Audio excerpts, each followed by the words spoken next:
కానీ ఇప్పటికీ ఎడ్యుకేటెడ్ అయిన ఫ్యామిలీస్‌లోనే పిల్లలు చూసిన వెంటనే నేను గుర్తించిన ఏడీహెచ్‌డీ ఉంది వీడికి అని నేను గుర్తించినా కూడా మా వాళ్ళే ఆపుతారు. అమ్మ నువ్వు చెప్పకు, వాళ్ళు డైజెస్ట్ చేసుకోలేరు, నువ్వు అనవసరంగా ప్రాబ్లమ్ అవుతుంది.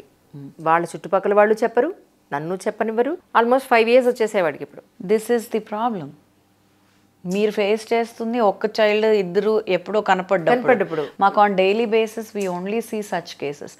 సో ఇప్పుడు మేము కాక్లర్ ఇంప్లాంట్ ప్రోగ్రామ్ స్టార్ట్ చేసినప్పుడు ఓన్లీ హియరింగ్ లాస్ కాన్సన్ట్రేట్ చేసేదాన్ని. కానీ దానికి అటాచ్డ్ అంటే సైమల్టేనియస్గా సిండ్రోమ్స్ ఉంటాయి. వార్డెన్బర్గ్ సిండ్రోమ్, దానికి రెగ్యులర్గా మిగతా వాటికి సంబంధం ఉండదు కాబట్టి కాక్లర్ ఇంప్లాంట్ చేస్తాం. కానీ some kids have a little autism, అదే ఆ లిటిల్ బిహేవియర్ ఇష్యూస్, ఇలాంటివి కూడా ఉంటాయి. ఆఫ్ లేట్ ఆ ప్రాబ్లమ్స్ ఎక్కువ అవ్వడం మొదలుపెట్టాయి. దాని ప్రివిలెన్స్ ఇస్ మోర్ అనమాట ఇప్పుడు.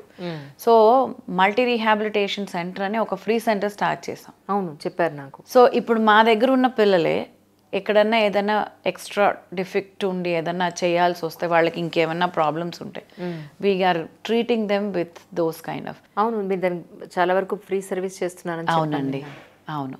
ఎందుకంటే ఆల్రెడీ ఈ ఇంప్లాంట్ల కోసము వాటి కోసమే ఊళ్ళల్లోంచి వచ్చి ఇక్కడుండి డబ్బులు ఖర్చు పెట్టుకుని they do a lot of they have lot of expenditure.